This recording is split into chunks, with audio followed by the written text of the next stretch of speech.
Today in Mo's kitchen, steak and Guinness pie. Oh yeah. Hey guys, welcome to Morris W. Green TV and Mo's Kitchen.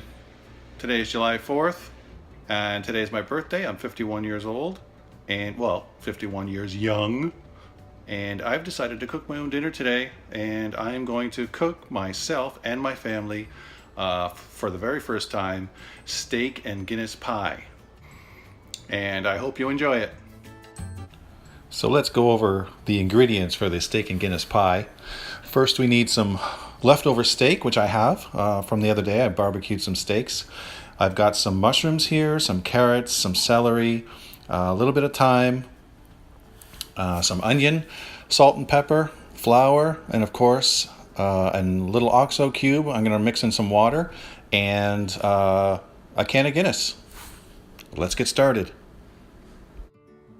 Alright, the first thing we need to do for this steak and Guinness pie is dice up our ingredients. I've already done the steak, the carrots, and the onions. Now I'm working on the mushrooms. Let's get those done. And let's move on to the celery and get that all chopped up. Again, bite-sized pieces for stew purposes. And then we'll go to the pot. Alright, let's see what we've got here. We've got our diced up steak, diced up carrots, celery, onions, and mushrooms. Looks pretty good. Now grease the pot a little bit before we put the ingredients in. So in goes the carrots. They take a long time to cook. Next I'm going to put in the onions and the celery. Now, I'm going to leave the mushrooms and the steak just for now because I want the harder vegetables to soften up. And once they soften up, then I'll add the mushroom and the steak. Alright, so let's give these vegetables a stir. I do have some oil in the pan, like I said. I'm going to simmer these vegetables until the celery and the onions are somewhat translucent. Probably for about maybe 10 minutes, and then we'll move on to adding the other ingredients.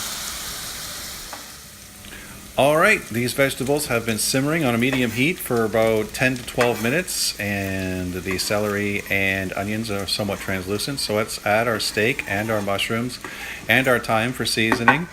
The mushrooms are going to add a lot of moisture to the pot, so let's just keep things stirred and simmer this again probably for another 5 to 7 minutes and get it all incorporated, and then we'll move on to adding our wet ingredients.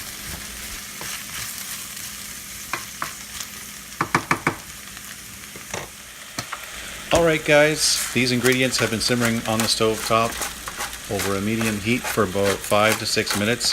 Just going to add some freshly ground black pepper and some pink Himalayan salt for seasoning.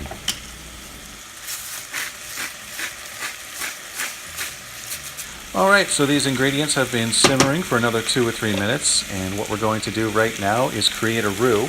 What I have here is a dissolved beef OXO cube in boiling water. This is going to give it the liquid it needs. The flour that we're going to be adding is just an all-purpose flour. 3 tablespoons should be enough to thicken the stew up. What we need to make sure that we do is mix this consistently and make sure that there is no flour taste left in the stew before we add our can of Guinness, the final wet ingredient. So let's just mix this up and make sure it's well incorporated.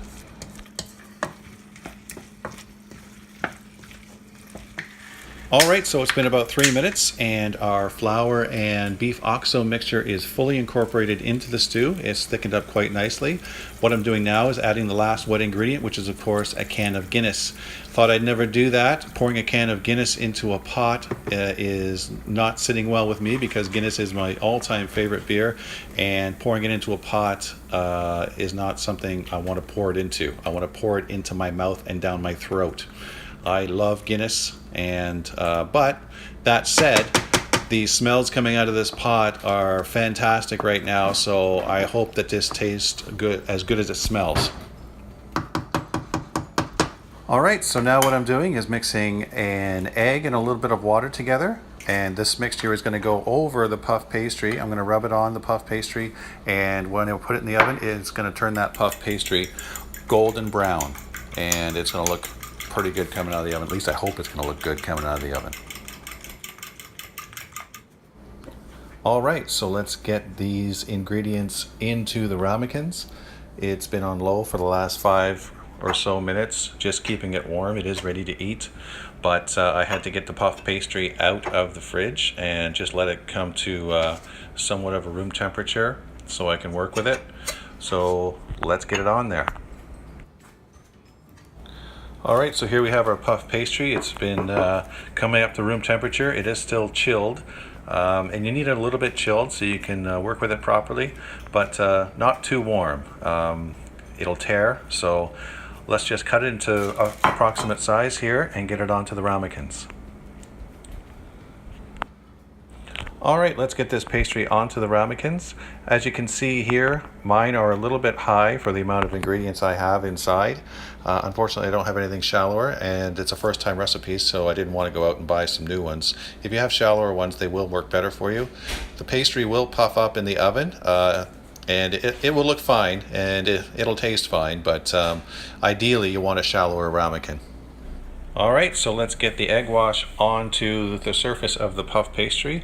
Using my fingers here, they are clean, I assure you. Just want to make sure I get all the surface covered, even the edges. Once we put it in the oven and it puffs up, it will have a nice golden hue to it.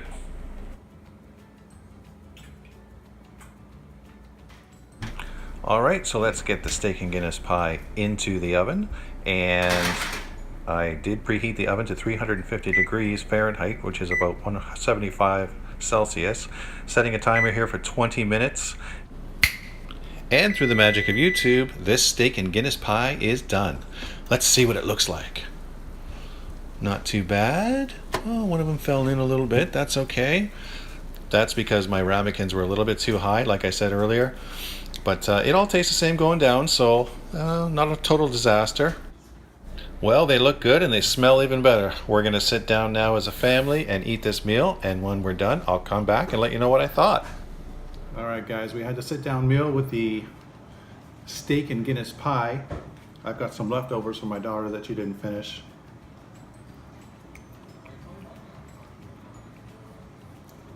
This stuff is fantastic. My very first time making this, so it's very, very rich, very savory. The kind of dish you'd have in the dead of winter. The pastry was great. I would definitely make this again. So I want to thank you guys for watching my very first cooking video. I'll be making more for sure. So stay tuned to Mo's Kitchen. And please subscribe to Morris W. Green TV. Thank you. Hit the like button.